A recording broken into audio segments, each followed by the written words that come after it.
Quite possibly Iowa's best all-around defensive back is headed to the NFL. A big loss on the way for the Hawkeyes. Before we get to our video for today, a reminder to subscribe. If you haven't already done so, please like this video and hit the subscribe button. More great Iowa and related college football and college basketball content on the way. So, the news that just broke just minutes ago, Iowa defensive back Dane Belton has announced he is headed to the NFL.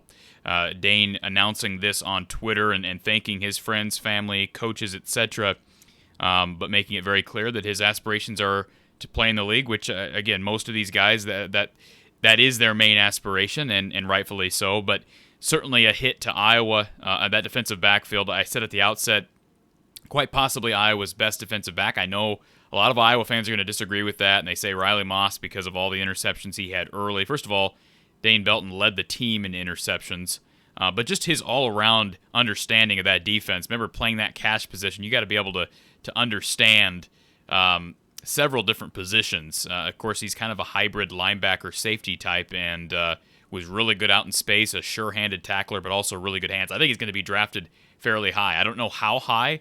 Certainly, you'd have to think that Dane has gotten some feedback from scouts and people who understand what it takes to succeed at that level. And so best wishes to Dane Belton. Again, I have no doubt he's going to succeed at that level. We'll see if he plays. I'm assuming he'll be a safety in the league. I don't think he's big enough to play a linebacker position in the NFL, but certainly I think he came into Iowa as a true safety. I would anticipate he will do the same in the NFL. So what does this mean for Iowa moving forward? We talked after Riley Moss's announcement. Of course, he's headed back to school. We talked about the cornerbacks. What about safety? Well, we heard last week that Jack Koerner is headed to the NFL. A little bit more surprised on that one. I don't know how high Jack will be drafted. He's a little bit undersized. He is a sure tackler in open space. I think he's got good. I think he's a good athlete. I wouldn't say he's athleticism is certainly his number one trait, but he is a sound football player as you're going to get. Certainly under Phil Parker in that Iowa defense. So, again, looking at safety moving forward with the departures of both Koerner and Belton. Of course, you get Kayvon Merriweather back, which may be the biggest the biggest aspect of this. I don't think Kayvon is on any draft boards. I haven't seen him on any draft boards, so I would anticipate he is back. He will be a senior next year. I guess anything's possible, but again, I have not seen him on any draft boards, so that will be big if they can get Merriweather back at safety. Of course, Xavier Williams, corner/safety from UNI, he's moving on.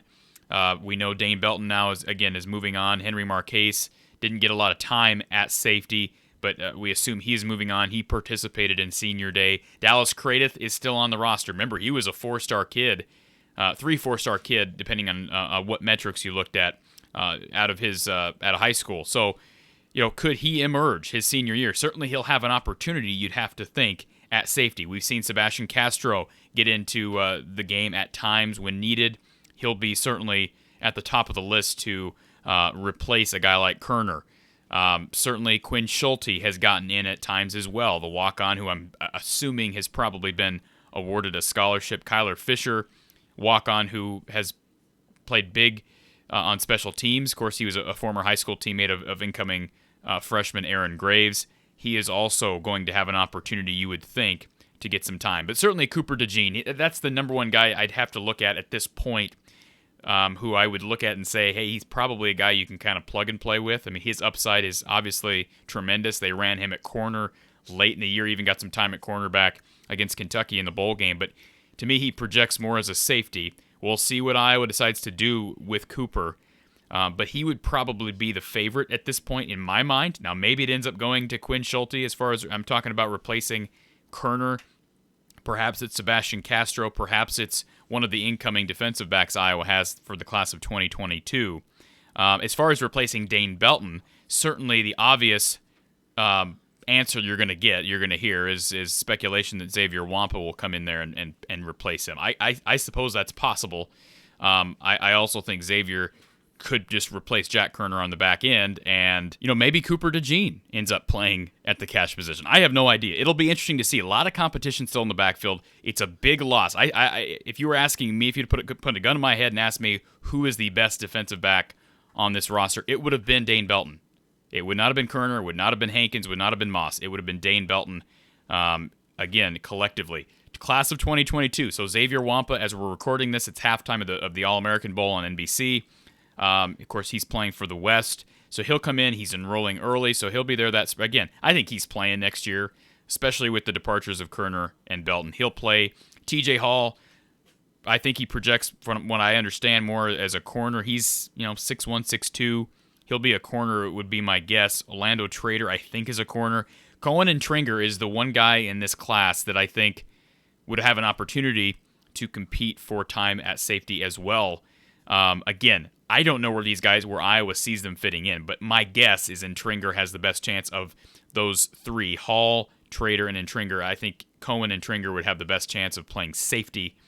My guess is that he projects more as a safety from Iowa's vantage point. But we'll see. Spring will be interesting. Again, most of these guys won't be here until fall, but certainly Xavier Wampa will be, and the guys we mentioned at the outset will be as well. So best wishes to Dane Belton, best wishes to Jack Koerner, and of course we also heard something we didn't bring up yet, but we'd be remiss not to mention it at this point. Kyler Schott, one of Iowa's starting guards, has entered the NFL draft or declared for the NFL draft. So Kyler moves on. Again, he's undersized, dealt with some injury problems at Iowa, started out as a walk-on, and certainly that's a loss for Iowa on the interior. And they're already probably going to lose Tyler Linderbaum. We haven't gotten an official announcement from Tyler yet, but with Kyler now moving on, the onus is going to be on some of these younger guys. I think class of 2021 especially.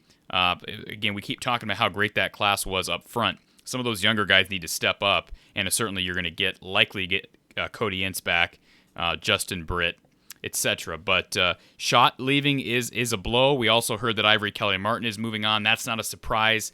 It was possible he could have returned, but his decision is to move on and try to make his way into the NFL draft, and certainly wish him all the best. Do I see him getting drafted? I don't. I don't think he probably expects to, but hey, he's a hardworking kid. I've heard nothing but great things about his character. Iowa will be just fine at tailback, again, with Jazian Patterson, Caleb Johnson, Gavin Williams, LaShawn Williams, and Devin Hilson heading into next year. We will be back later tonight later this afternoon with a live stream following the All-American Bowl.